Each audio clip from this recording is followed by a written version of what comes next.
Nagraj Naga series का प्रथम comics. Rangoon की एक आलीशान इमारत में विभिन्न देशों के आए आतंकवादी नेता एकत्रित हो रहे थे। यहाँ का मौसम खासा गर्म है। कनाडा और बर्मा की भौगोलिक स्थिति बहुत भिन्न है। अगर नागराज हमारे मतलब का हथियार हुआ तो इस मिडिल ईस्ट को हिला कर रख देंगे। Attention please. आप सभी अतिथियों से अनुरोध है कि आप सेंट्रल हॉल में पहुंचकर अपनी सीटें ग्रहण करें। आप सब लोग इमारत के हॉल की ओर बढ़ने लगे। शायद वो हमारे हथियार की बोली लगवाना चाहता है। इमारत के सेंट्रल हॉल में दोस्तों, नागराज के निर्माण में मैंने जिंदगी की 20 बहुमूल्य वर्ष गवाए हैं। एक नवजात शिशु को मैंने अपने प्रयोग पर शुरू किया था और आजू बाजू 21वीं वर्षगांठ है। इसके भीतर जो थोड़ी कमजोरी है उसको अगले कुछ वर्षों में समाप्त की जाएगी, लेकिन वह इस समय आपके लिए सर्वपूर्ण हथियार बन चुका है। क्या वो कंप्यूटर है? हम इसका प्रदर्शन देखना चाहेंगे। जब हम इसके हथियार का आधार नहीं देख सकते तो कैसे यकीन करें? इसीलिए आप सब राय है, आप उसकी उपयोगिता की अनुमान स्वयं लगा सकते हैं। आश्चर्य, एक इंसान कंप्यूटर को मात दे सकता है, ये आप क्या कह रहे हैं? नागराज आप सभी के सामने मंच में प्रकट होगा, आप उसकी क्षमताएं और ताकत का प्रदर्शन देखेंगे। नागराज मंच पर प्रकट हो गया। सभी मेहमानों को नागराज का अभिनंदन। आप लोग दुनिया के खतरनाक आतंकवादी संगठन के सरदार हैं। आप सभी किसी न किसी फन में महारत हासिल किए हुए हैं। आपके 4 ऐसे व्यक्ति मंच पर आए जिनका निशाना चूक है। हॉल में 4 व्यक्ति उठकर मंच पर आ गए। सबसे पहले एक अपना परिचय दे। वे अपना परिचय देने लगे। मुझे जानी कहते हैं। मैं टेक्सास का सबसे खतरनाक गनमैन हूँ जिसकी आप भी गोली का इलाज खाली नहीं किया। मुझे यूसुफ बिन कहते हैं। मिडिल ईस्ट में मौत का सौदागर कहा जाता है। अगर आप कहे कि उड़ती चिड़िया कोई आँख में गोली मारनी है तो गोली आँख पर लगेगी। मैं डाउन हूँ, यूरोप का सबसे खतरनाक गन मास्टर। मैं हूँ हुड, पश्चिमी जर्मनी में मुझे निशाने का रॉबिन हुड कहा जाता है। आप लोग शपथ ले कि गोली को नागराज को ख़त्म करने के लिए नीचे उतरेंगे। हम सब ख़त्म करते हैं। मैं घड़ी का अलार्म भर रहा हूँ। 1 मिनट के अंदर बजेगा और अलार्म बजते ही अपनी गन निकाल कर नागराज को फायर कर सकते हैं। 1 मिनट बाद उफ शू शू। क्या हुआ? उन्हें क्या हो गया? अरे सांप कलाइयों पर मैंने देखे हैं, लेकिन सांप अब कहाँ गए? तो चारों मर गए। नागराज उन्हें जीवन दान दो। चारों को नागराज ने जहरीले सांपों से ढसा था। नागराज उनका जहर खींचकर उन्हें जीवित करने सक्षम था। शीघ्र ही आप चारों ने देखा, मैं कुछ देख नहीं पाया। जैसे ही रिवॉल्वर मेरे हाथों में आया, मैंने कलाई पर शव की लपटें देखा। एक डंक मारते ही न जाने कहाँ गायब हो गया। यही हमारे साथ भी हुआ। चारों वापस अपनी सीटों पर बैठ गए। अब मैं किसी फाइटर को तलब करता हूँ जो जिस विद्या का फाइटर होगा नागराज उसी फन का प्रदर्शन करेगा। मैं मार्शल आर्ट का महारथी हूँ। Yes, I am a kung fu man. Martial art में दोनों योद्धा मंच पर आ गए। और कोई इस आर्ट का महारथी? नागराज तुम दोनों का अकेला प्रतिनिधि होगा। उसे खत्म कर दो। और फिर जाइन जाइन ठाक ठाक फूस फूस। ये स्नेक हैंड है।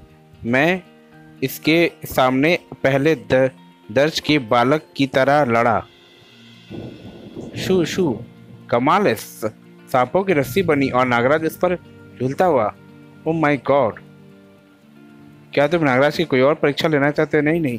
इस प्रदर्शन से संतुष्ट प्रोफेसर नागबनी अब शानदार हथियार का निर्माण किए हैं। इसके अलावा भी नागराज की बहुत सारी विशेषताएं हैं जो सामने आनी हैं।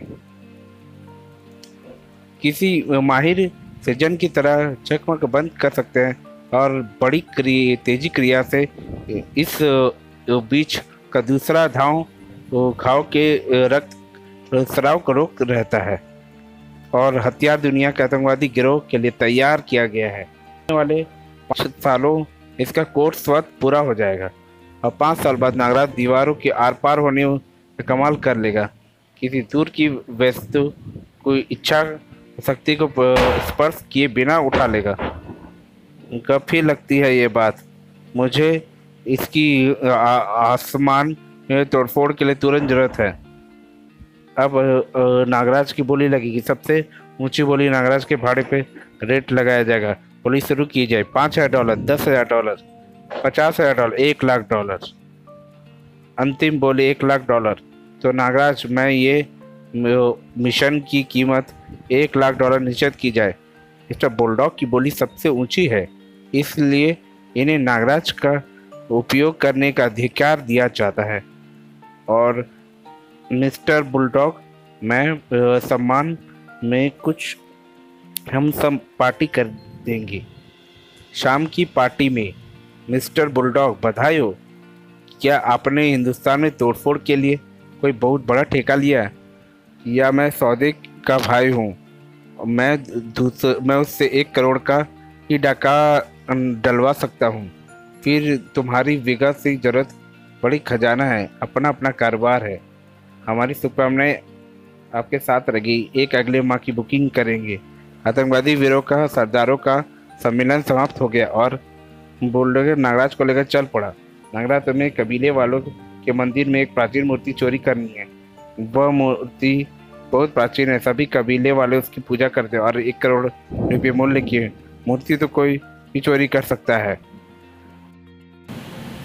तभी हेडक्वार्टर आ गया। बाकी बातें नीचे होगी। नागराज, देवी की मूर्ति चोरी करना इतना आसान होता तो कभी कि वो मूर्ति चोरी हो जाती। मुश्किल क्या है? कबीले के मंदिर में रखी एक मूर्ति पौराणिक है और कबीलों के लोग इस मूर्ति के लिए प्राणों का भी बलिदान कर देते हैं। मैं मूर्ति को आसानी से चुरा लाऊंगा, लेकिन फिर भी देवी की मूर्ति चोरी करना इतना आसान नहीं है, क्योंकि इसकी रक्षा मंदिर में रहने वाले सैकड़ों नाग करते हैं। नाग वैसे तो किसी को कुछ नहीं करते, लेकिन जब कोई मंदिर में बुरी नियत से जाता है तो उसे ढक लेते हैं। हमारे 5 आदमी मर चुके हैं। ये तो बहुत विचित्र मामला है। मैं मूर्ति चुरा लाऊंगा। उस मूर्ति की सुरक्षा का क्या प्रबंध है? उस मूर्ति की सुरक्षा एक सन्यासी भी करता है। लोग उससे महात्मा गोरखनाथ के नाम से पुकारते हैं। वह सन्यासी आश्रम में जंगलों में कहीं रहता है, लेकिन उसका निवास किसी को मालूम नहीं। वो सफ़ेद बालों वाला शक्तिशाली इंसान है। वो भी मुझे नहीं रोक सकता। फिर वो एक चमत्कारी इंसान है। लोग कहते हैं उसकी आयु 200 वर्ष है।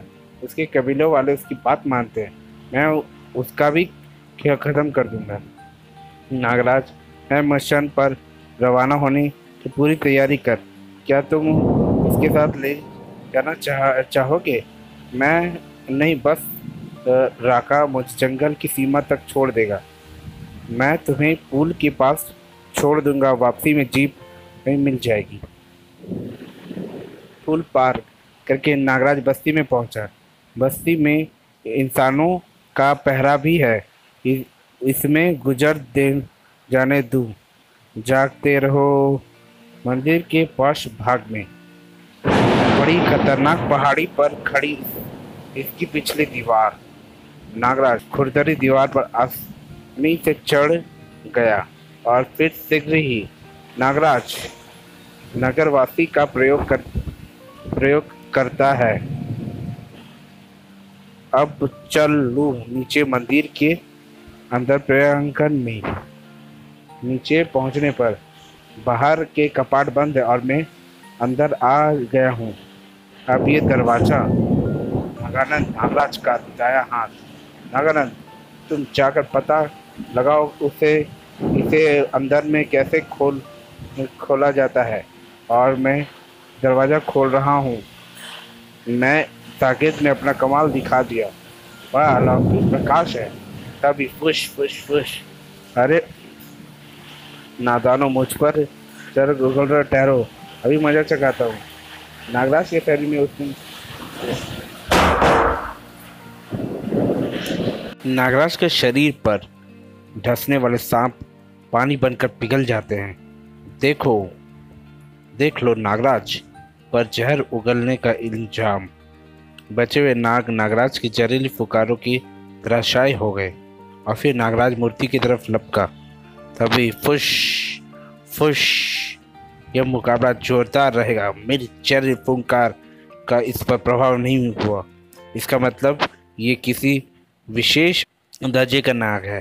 साई साई, फुश फुश फुश, धूप ठाप, इस तरह से लड़ाई चल रही है नागराज और नाग के बीच। उफ, काफी खतरनाक बड़ा थी सचमुच। इस मूर्ति को चुराना आसान काम नहीं, लेकिन अब यह मूर्ति मेरे हाथ में है। अब यहाँ से चलना चाहिए। और फिर गश्त करते चौकीदार ने मंदिर के गुंबद प्रकाश देखा। ये कौन है?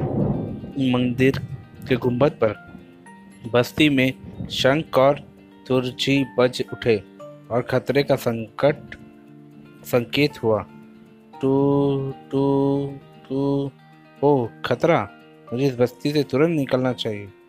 वो भाग रहा है, पकड़ो, घेर लो, जाने ना पाए। कबीलों को खबरदार कर दो, चारों तरफ से घेरा डालो। सक सक, तीर भालों की बौछार चल पड़ी।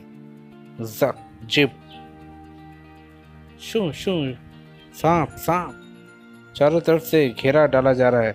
मशाले ही मशाले, ठाक ढिशंग शाय। मुझे इन ऊंचे वृक्षों का सहारा लेकर इनके सिरों के ऊपर से गुजर जाना चाहिए। सही, शू शू। अरे कहाँ गया? वो देखो, उस पहाड़ी पर कम्बक पहाड़ी पर चढ़ रहे हैं। क्यों ना इन बड़े पत्थरों को उन पर लुढ़का दूं। अब इससे तीर भालों से कुछ नहीं होने वाला। शेगी नागराज पुल पर पहुंच गया। वहां जीप खड़ी थी। वह जीप में सवार हो गया। कुछ आगे बढ़ने पर ओ सड़क पर पेड़ गिरा है। गाड़ी आगे नहीं जा सकती, निकल सकती है। इस पेड़ को सड़क से हटाकर ऐसे पेड़ों को तो उखाड़ कर फेंक सकते हो। पूरी ताकत के साथ लगाने के बाद पेड़ टस से मस नहीं हुआ। कोशिश करो, शायद तुम इसे हटाने में सफल हो जाओ। जब तक पेड़ इस शाख पर मेरा पाँव जमा हुआ है तब तक तुम उठा नहीं सकते। चाहिए ये वही कोई सन्यासी है सफेद बालों वाला। यह पेड़ तुमने गिराया है? तुमने ऐसा क्यों किया? हाँ, मैंने गिराया आंखों, और मैं ही हटा सकता हूँ। मुझे वो मूर्ति चाहिए। वो तो ये बात है। मुझे रास्ता रोकने का अर्थ जानते हो? तुम ऐसे इंसान रास्ता नहीं करता। तुम भटके हुए इंसान हो। कहीं ये बाबा गोरखनाथ तो नहीं? तुम सही सोच रहे हो बालक, मैं गोरखनाथी हूँ। ये मूर्ति वापस मंदिर में जाएगी। मैं तुम जैसे साधु संतों की हत्या नहीं करता, इसलिए बेहतर है कि इस पेड़ को हटाओ और मुझे जाने दो। लो, मैं तुम्हारी ये इच्छा पूरी कर देता हूँ। पेड़ हट गया। मूर्ति हवाले कर दो और फिर तुम जा सकते हो। यदि तुमने मेरा कहा ना माना तो फिर मैं तुम्हें अपने साथ ले जाऊंगा और फिर तुम्हें दंड दिया जाएगा।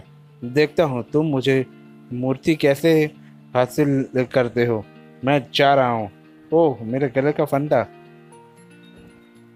मेरे सारे नाक वापस पलट रहे हैं। इसके कंधे पर काला नेवला बैठा है। काला नेवला सिकांगी।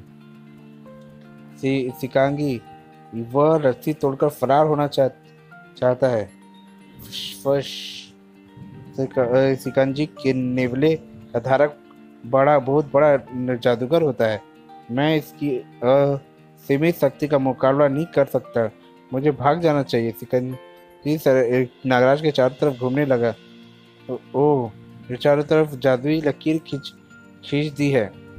तभी थाक, भटके हुए इंसानों को सही मार्ग दिखाना उसके लिए सबसे बड़ा दंड होता है।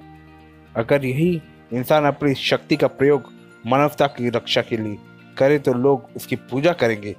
महात्मा गोरखनाथ ने वशीकरण विद्या द्वारा नागराज के दिमागी हालत जानने की शुरू कर दी। नागराज, तुम नागमणि जैसे शैतान के गुलाम हो। उसने तुम्हें बनाया है, इसका मतलब तुम्हारे ऊपर अपनी स्वतंत्र हस्ती नहीं है। सबसे पहले मुझे यह जानना होगा तुम्हारी निर्माण कैसे हुई है। उसके मस्तक के चित्र अब मेरे से मस्तिष्क से उजागर होंगे। नागमणि इच्छाधारी सांप पकड़ना चाहता था।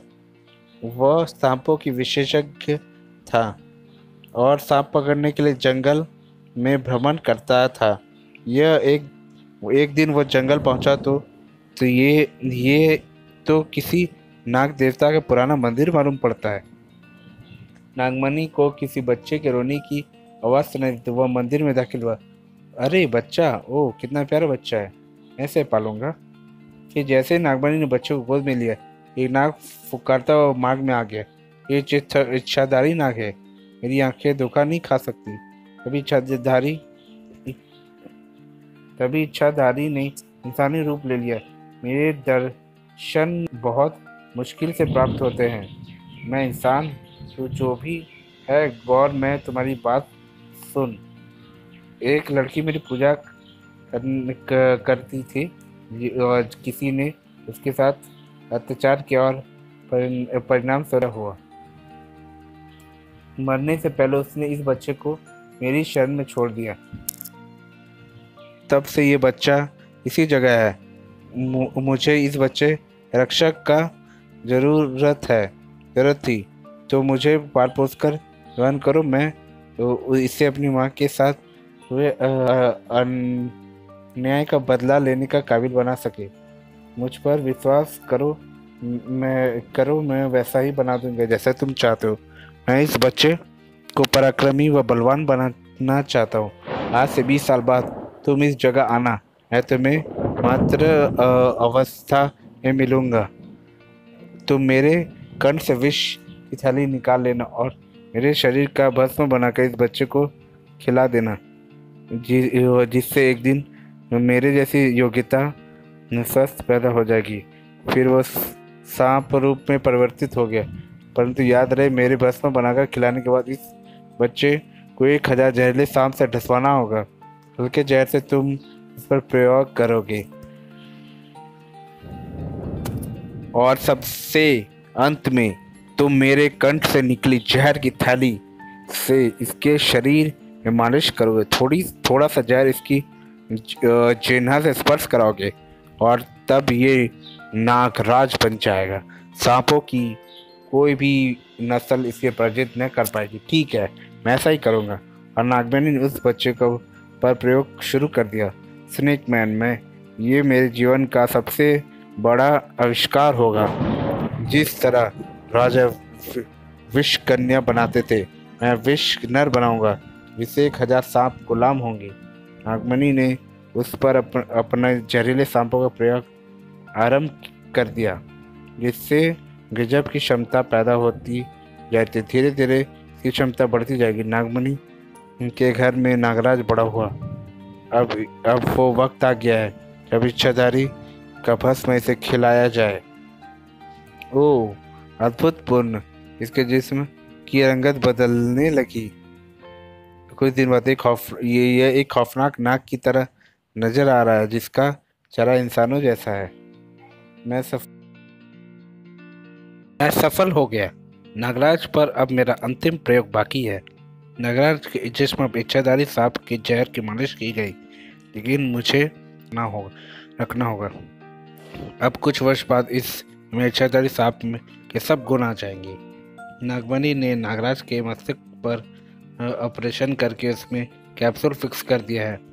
अब इसकी अपनी कोई इच्छा नहीं होगी। जो मैं सोचूंगा वही इसकी सोच होगी।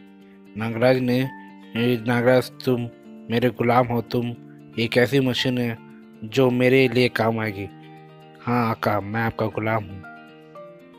1000 सांप तुम्हारे अंतर्गत अदृश्य हो चुके हैं।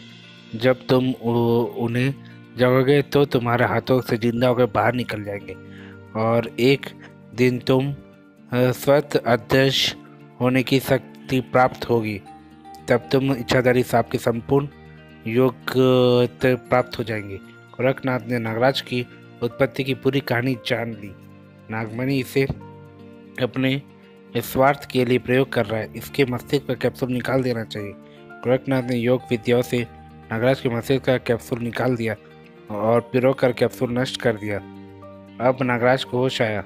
अब तुम ठीक हो और तुम्हें कैसा महसूस हो रहा है? बहुत तरोताजा, जैसे कोई बोझ हट गया हो। क्या तुम आतंकवादी गिरोह के लिए अब भी काम करोगे?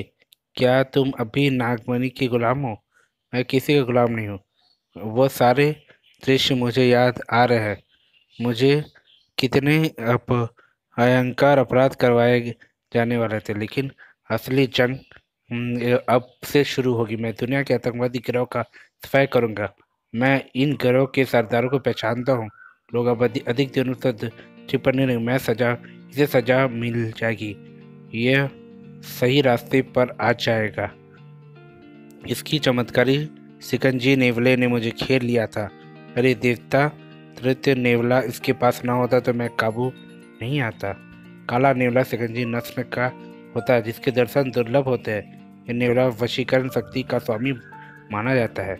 यह मैंने आपसे बड़ी जादुई शक्ति है। मुझे सिकंजी ने इस बात की सूचना दी थी कि मूर्ति चुरा कर कोई भाग रहा है। किस रास्ते भाग रहे हैं? जोगी सिकंजी की कृपा से तुम आज़ाद हो गए हो। मैं आपको कभी नहीं भूलूंगा। आप सचमुच देवता है। ना जाने मुझे कितने अपराध होते और ना जाने कब तक मैं नागमणि का गुलाम करता रहता। और जब भी तुम्हें आवश्यकता पड़े तो मुझे याद कर लोगे। तुम मुझे अपने मस्तिष्क पे खड़ा पाओगे। जाओ, मेरा आशीर्वाद तुम्हारे साथ है। नागराज का नया जन्म हो चुका है। उसे बाबा गोरखनाथ का आशीर्वाद प्राप्त है और आतंकवादी गिरोह के विरुद्ध उठ खड़ा हुआ। अब देखा जा रहा है कि विशाना सब्र के कोलब गोरखनाथ ने अध्यक्ष के उसी मंदिर स्थापित कर दिया। मूर्ति तत्काल लौट आने के संप्रदाय हिंसा रुक गई और कबीलों को गोरखनाथ का जयकार होने लगा। नागराज अपने सफर पर निकल पड़ा। समाप्त।